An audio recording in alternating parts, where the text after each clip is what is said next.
Assalomu alaykum hurmatli o'quvchilar. Bugun sizlarga speaking darajalarini partnyorsiz oshirishga yordam beradigan 3 ta texnikani o'rgataman.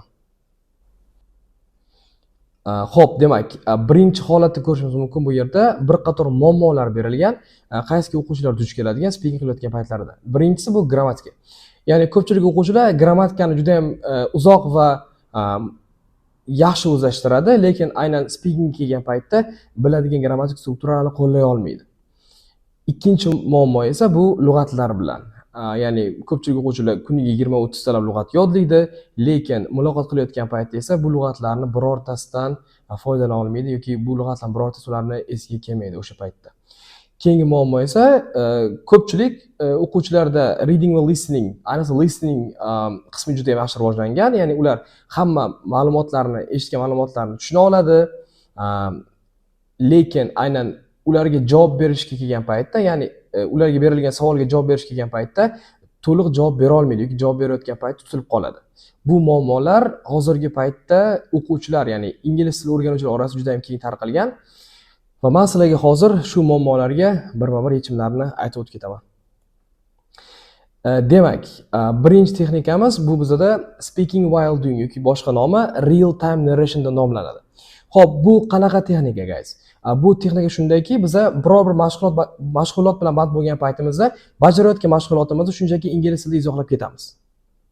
Bu yerda inglizcha holat yozilgan. Misol uchun speak out loud while you are doing everyday activities. Narrate your actions like a movie voicer. You will mostly use the present continuous tense. Ya'ni biz bu holatda odatda present continuous zamondan foydalanar ekanmiz. Ya'ni qanaqa holatda bo'ladi? Tushuntirib beraman, oddiyroq qilib. Misol uchun biz oshxonadamiz, ovqat pishiryapmiz, to'g'rimi?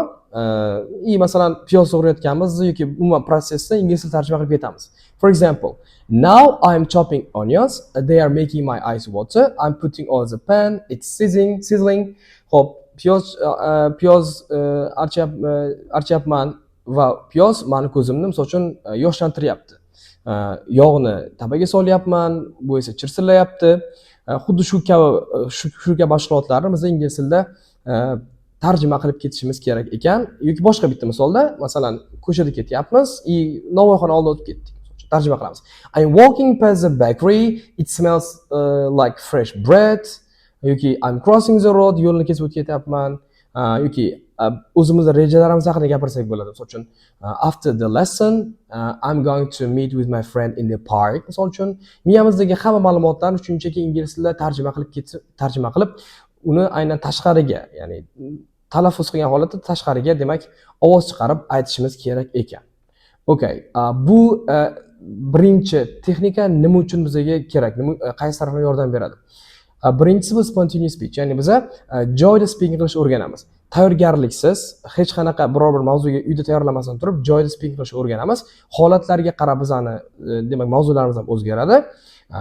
Keyingi plus tarafi esa bu present continuous mastery. Bu degani biz present continuous zamonini, ya'ni hozirgi davomli zamon shaklini juda ham bir ajoyib, bir murakkab strukturalarda ham, misol uchun strukturalar ishlata olamiz. Faqat present continuous emas, bu yerda present perfect continuous bo'lishi ham mumkin yoki perfect zamon bo'lishi ham mumkin. Perfect zamon o'zi bo'lishi mumkin.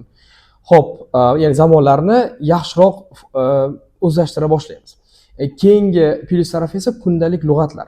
Misol uchun, men hozir ovqat pishirayotgan bo'lsam, ovqat pishirishga oid lug'atlar menga hozir kerak, qilayotgan ishimni tasvirlash yoki masalan men hozir video olyapman va videoga oid bo'lgan lug'atlarni bilishim kerak agarda men hozirgi holatimni ingliz tilida izohlamoqchi bo'lsam, okay? Va bu o'z-o'zidan esa bizni izlashga chorlaydi va biz ko'proq va yana ko'proq lug'atlarni izlashni boshlar ekanmiz.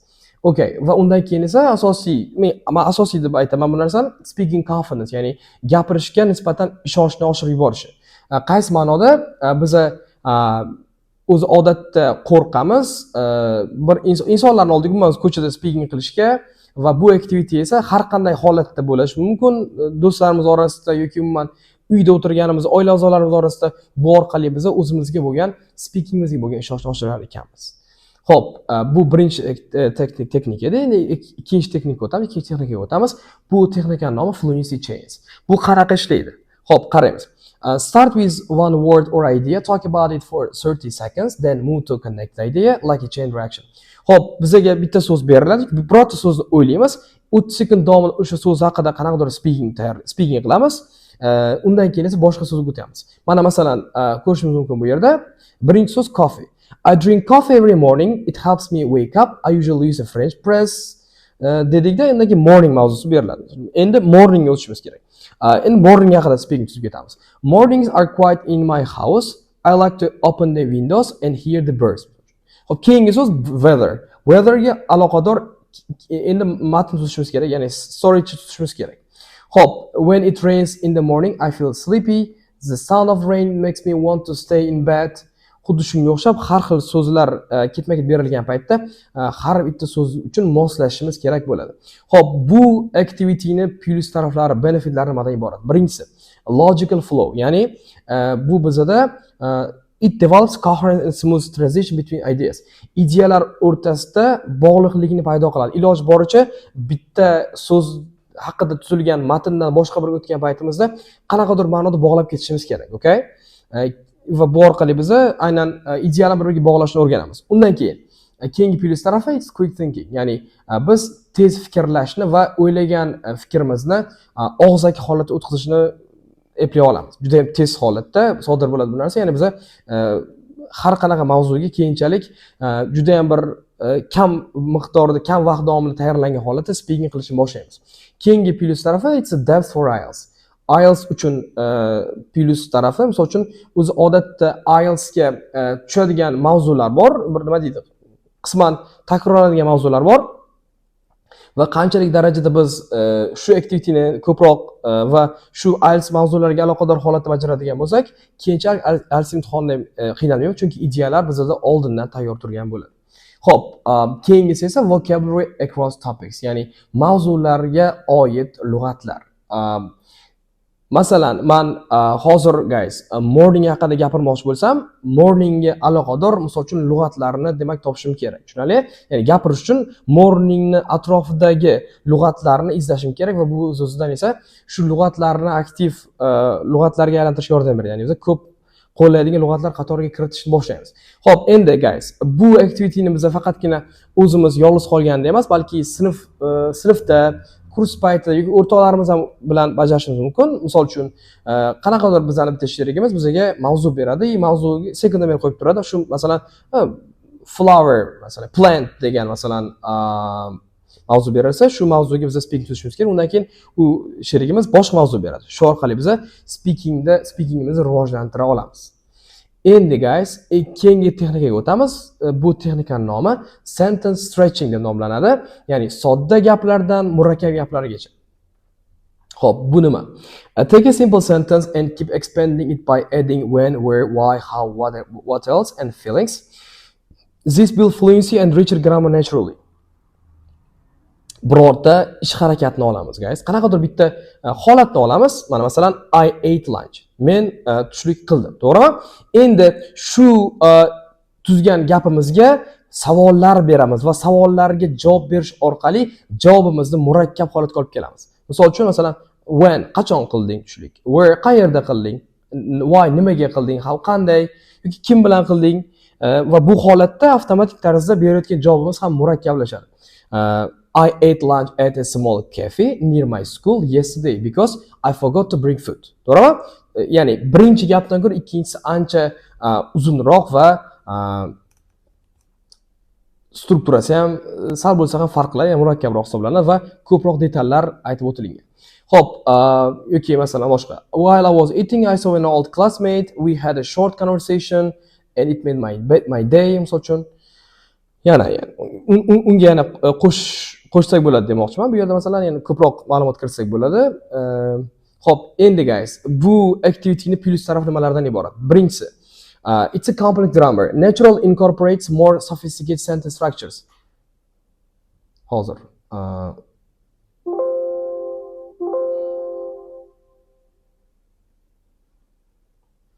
Xo'p, endi guys, bu grammar strukturlarimizni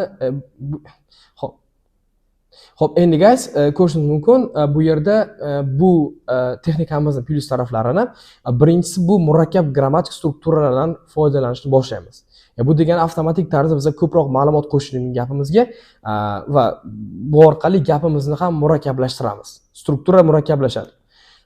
Keyingi plyus tarafi it's descriptive speaking. Ya'ni biza descriptive speaking degani birorta mavzuga iloji boricha ko'proq detal qo'shamiz. Misol uchun, biza qanaqadir bitta holat haqida gapirayotgan paytimizda u holatni har xil qirralarini ochib beramiz. Tushunarlimi? Bu esa u holat yoki umuman birorta ish harakat yoki birorta inson bo'lishi mumkin haqida ko'proq ma'lumot berishimizga, demak, olib kelar ekan. Okay, keyingi plyus tarafi bu storytelling skills. Ya'ni biza storytellingimiz, ya'ni biza birorta mavzu haqida hikoya tuza olish qobiliyatimizni oshirar ekan. Tushunarli? Masalan, bu narsani biza misolini yozuvchilarda ko'ramiz. Yozuvchilarni masalan misol oladigan bo'lsak, biza kitob o'qiyotgan paytimizda, qanaqadir roman o'qiyotgan paytimizda odatda yozuvchilar nima qiladi?